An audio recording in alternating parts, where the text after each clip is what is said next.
Hello everyone, a very warm welcome to you. It's time for a bit of a recap where we look at the last, well, a lot of the games reviewed over the last couple of weeks and try and put them in some sort of order there. Having a bit of trouble with the lighting today. It's been a very sunny day. It's coming in, I can't completely block it, but anyway, at least you can still see me and maybe hear my voice, so we're not doing too bad. So, let's have a look at the top 6. Now, there's a couple of games which disappointed me. I was expecting a lot better, both from the Commodore 64. I think maybe they was attempting a bit too much. They didn't make the top 6. I'll give them a quick mention, then we'll move on. It was Kickoff by Anko. It was moving horizontally rather than vertically, which I didn't get on with. But in terms of 8-bit soccer games, there isn't many of them out there, so it wasn't too bad, but it just frustrated me. And also another game which I played first on the Commodore Amiga, Lotus Turbo Esprit Challenge, or Lotus Esprit Turbo Challenge, and it struggled with the frame rate. And there's a much better game that did make the top 6, which used the mechanics of the Commodore 64 a little bit better, I think. Had a look at a couple of PC remakes this time round based on the old ZX Spectrum games, which we'll do every now and again. There was HORACE Goes Skiing by David Powell from 2013, so quite recent. When you're looking to redo or remake old classic ZX Spectrum games, I think the ones that work the best is when you take what's already there and layer over the top to make it better, enhance it in sound and graphics. Don't try and reinvent it from scratch. And all the ones I reviewed so far do just that, and HORACE Goes Skiing is no different. As to the two elements there, the Frogger element where you need to cross the road without getting run over to collect your skis, then get back across and then do the skiing. Now, I know it's a good conversion, a good remake, because on my first go I was really good at it and I played it a lot as a kid, so the mechanics were roughly the same. Well worth checking out that one. People have also suggested to me two other remakes, Hungry Horace and Horace and the Spiders. Had a look at those briefly, I wasn't overly impressed, so it's unlikely we'll have a look at those. So, you know, we won't do PC remakes every week, but we'll look at the occasional one if I think it's particularly good or noteworthy. And the other one, PC remake of a ZX Spectrum game, is awesome. It's a Night Law on the Retrospect site, which got a few good remakes there from 2016. Already reviewed Attic Attack by Ultimate Play the Game. This one is also based on Night Law, which is another Ultimate Play the Game, and it's done really, really well. For free, it's amazing. It could stand up as a full price game. Essentially, you control Saberwolf. You probably know the story of Night Law already, where you're going around a castle. You must break a curse where you keep turning into a werewolf at night by collecting items, solving puzzles and putting them in a witch's or wizard's cauldron. Moves really well. Always struggle with the controls on the original Night Law, and this one was no different. But two really, really good remakes. If you want to track those down, do so. If you're into old ZX Spectrum games redone well. I mean, other ones we've looked at are Manic Miner and Jet Set Willy, and of course Attic Attack. So yeah, you know, check those out. Now, there's 3 games that didn't make the top 6 which are worth a mention, because you might have your own order and might very well put these in your top 6, so I'll let you know about those. There was BOBBLE on the Commodore 64 by FIREBIRD from 1987. Quite a good conversion. The game's okay, but these sort of games don't sit very well with me, and other people might be really into them. You might even have it in your top 3. Had a series of games, and after this, and there is one that we covered that does make the top 6, so hopefully I win you back a little bit there. Basically, jumping on ledges, you control either one or these brontosauruses. It's 2 players. You must kill all the people on one level, and then you go to the next level down. So it's quite basic gameplay, quite addictive. Another one that didn't make it was on ZX Spectrum, called Solar Invasion by MASTERTRONIC in 1989. This originally came out on a compilation where you used a light gun aimed at the screen, where you shoot like meteors out the way and enemies, basic enemies. Starting off on Pluto, you must clear the aliens from there, then you go through the planets Neptune, Uranus and so forth. It was a little bit repetitive, but it's quite clever. As a kid sitting there with the gun, I think I would have enjoyed it a lot more. As an adult coming back to this, using the mouse instead, it was a little bit laboured at points and I did get bored eventually, but it's really clever. Could have so easily squeezed it in just into the top 6, because the competition for good games has been less this time round than other weeks, but I didn't for whatever reasons. That was Solar Invasion, part of a compilation at MASTERTRONIC. And the other game which disappointed me a little bit, I was expecting a lot more. You should never boost things up in your own mind before you play them, but that's exactly what I did. It's Alien Breed 3D by Ocean in 1995, following on from the successful Team 17 games, with top-down games influenced by Aliens. This one put you in a more first-person perspective, a little bit like Doom. You weren't using much of the screen, although you can enlarge it if you want to, but then the graphics suffer. The Amiga is attempting too much. I don't think it was really designed to do these first-person shooters like the style of Doom, as I say, and Wolfenstein, all ones like that. It tries to do it, but there are a lot of textures to work with. It's okay, but I think it could have been a... You know, it left me wanting more. It's of a sort of era where the PlayStation was coming into the fore, and Alien Breed 3D, much prefer the simplicity of the top-down ones. Before we come to the top 6, let's have a look at the pinball tables we had a look at, because we're going through those gradually. Most notably Season 7 of the Pinball Arcade on the PlayStation 4, although they do play the same on Steam and Xbox One as well. But we had a bit of a retro look back to a game that would have come free with your PCs in 95-98. It's 3D Space Cadet by Microsoft in 1995. As I say, come free, packaged with a number of Windows operating systems. Quite addictive. Other free games that come with the system at that stage were Minesweeper and Solitaire, but this is by far the best one. I think Microsoft took it off eventually and started selling it as a proper game. It was so good. You go up the ranks, starting at Space Cadet, doing various missions. It's a quite good game for a freebie. People would have wasted quite a bit of time there. And the two tables from Farsight are both tables recreated digitally from real life tables from the 70s. The first one is a bit of a weird table, frustrated me a little bit, although I do like the simplicity of these tables. It was Spanish Eyes from Williams in 1972. Now, a very odd design table, this one. The flippers are very widely spaced, which makes it a little bit awkward. Not as awkward as Central Park from 1966. But there's to cover that gap in the middle, there's a large pop bumper.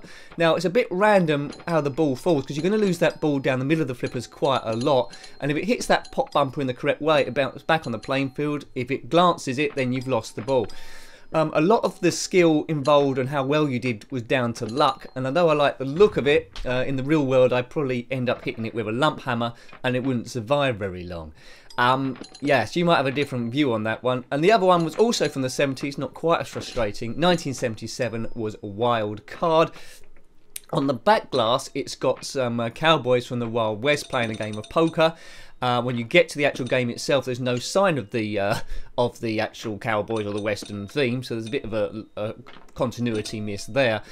But as I say, I really like the feeling of these early games. You're going to get quite a lot.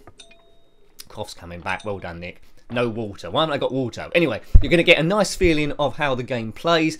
Pop bumpers, targets, and everything's there that you would expect. Favourite table so far in Season 7, as I mentioned before, is Ghostbusters. I've got too many left to cover, so we'll see what we do when we get to the end there. Okay, so that's the preamble done, which has lasted most of the video. Let's do the top 6. As I say, as usual, if you've got a different top 6 or you think different, then let me know, because a lot of these is based on nostalgia, experience of similar games, and systems you owned as well. Okay, in 6th place, this might be the most controversial one, because I did like it, is Soccer Pinball on the ZX Spectrum 128K, published by Codemasters in 1992. Now, the first time you look at this game, what you would notice compared with a lot of other ZX Spectrum games of this sort of genre is the colours. They haven't gone all for monochrome or all one colour. It is just one ball going around the playfield. Not too much colour clash as well, which is a bit of a triumph. It reminds me a little bit, although the Commodore 64 Night Mission, which reminds me of, was monochrome, reminds me a little bit like that, the way the ball moves. It's quite fast. It's not very realistic ball physics, to be fair, but it blends football together nicely with pinball. And what this table does, which a lot of other 8-bit pinball tables don't do, it has different modes and missions, so it isn't just hitting the ball around the table aimlessly, although it's a little bit like that, and hoping for the best. There's a few things to hit, and that what rises it above the normal 8-bit pinball fare. In 5th place, Mentioned about Bobble earlier on. This is the sequel. In 5th place on the Commodore 64, I put Rainbow Islands by Ocean in 1989. Now, I was absolutely terrible at this game, but I did like playing it on the Commodore Amiga. I did like playing it on the ZX Spectrum, and it's no different to the Commodore 64. I didn't mind it there. I found this version slightly trickier than the other two. Maybe it was just I didn't have much energy that day at the time of the review. But you must control a man over 10 islands, I believe, although I think it might be reduced to 7 on the actual game. You can fire rainbows to destroy enemies attacking you, but you must go up the screen. As soon as you get to the top, you get rewarded with points. Sounds easy, doesn't it? But it's very, very tricky. It's all about timing, knowing your route, and going as quickly as possible. Because if you hang around too long, the screen will fill up with water and you will drown. It's a nice, cute game. As I say, not typically the sort of games I go for. My favourite genre is racing games, but let's not go on about it. And that's why you might find a lot of the time sports games and racing games might come near the top of my top 6. Also, I'm a sucker for games in the early 80s, so you know, it just ticks all the boxes with me. The era that you was growing up as a kid, when you started playing games, you might come up a game that you didn't see back in the day, but it just triggers certain feelings and the sounds as well. And in 4th place, I put Turbo Outrun by Activision in 1983. This was on the Commodore 64 as well, and based on the arcade cabinet. I did enjoy playing this game, but unlike other Outrun games, it doesn't have the branches. So normally you go through checkpoints and have a choice of which route to take, which determines your adventure, what scenery you're going past. In Turbo Outrun, it's all the same scenery, but it controls fairly well. It's got the boost there. Overtaking seems a little bit random at times, which lets it down slightly, like you can drive through cars. Sometimes I was a bit too cautious when really I could super speed it, but it's not too bad. Sudden changes of scenery, but that happened in the arcade game as well, which I can forgive. Music playing as well. And as I say, this one did what Lotus Esprit Turbo Challenge didn't do. It used the whole screen rather than just half of it.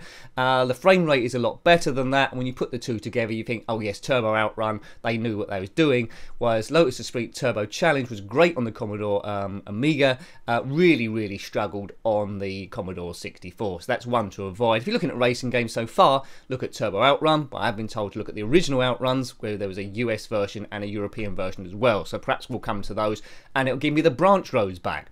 So in 6th place we put Soccer Pinball on the ZX Spectrum 128K, published by Codemasters in 1992.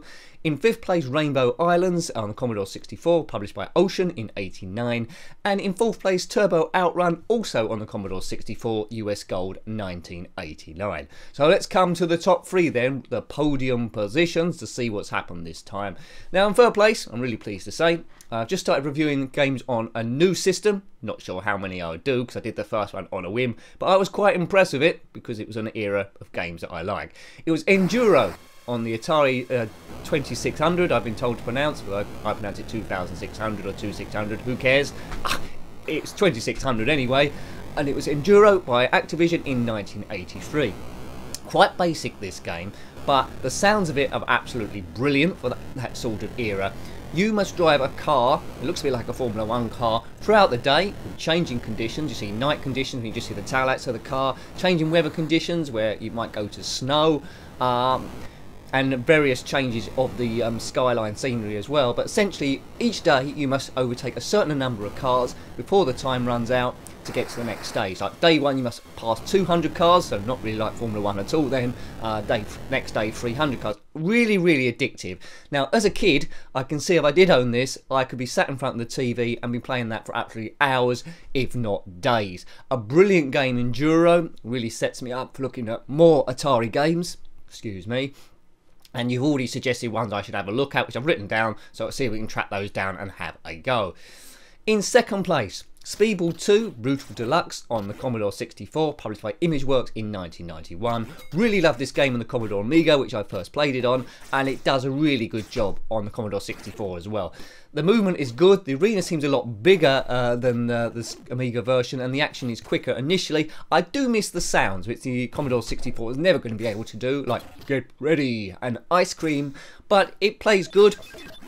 The review was much longer than I intended, which has always been the case with all Speedball 2 reviews I've ever done, because I love the game so much. Reviewed it on the Commodore Amiga, the Game Boy Advance, never come out on the Spectrum, PlayStation 3 as well, so check those out to compare them together. But a really good game. I like the original Speedball on Commodore 64, but Speedball 2 is, you know, enhances it much better. An active transfer market, a gym so you can upgrade your players, and 2 different divisions, and a save feature as well, which absolutely sensational. So what have I put into first place? We're zipping along, which I have to do because I could quite easily talk for an hour on this, and it's only supposed to be a roundup, a quick pop magazine sort of like style video. And first place, if you watch the previous review, the previous roundups, you think, oh yeah, that's the same as before, but it is. And in first place is Archie McLean's Pull on the Commodore Amiga, published by Virgin Games in 1992. So this beats all of them. In the last roundup, we put Jimmy White's Whirlwind Snooker, which used an identical engine to this.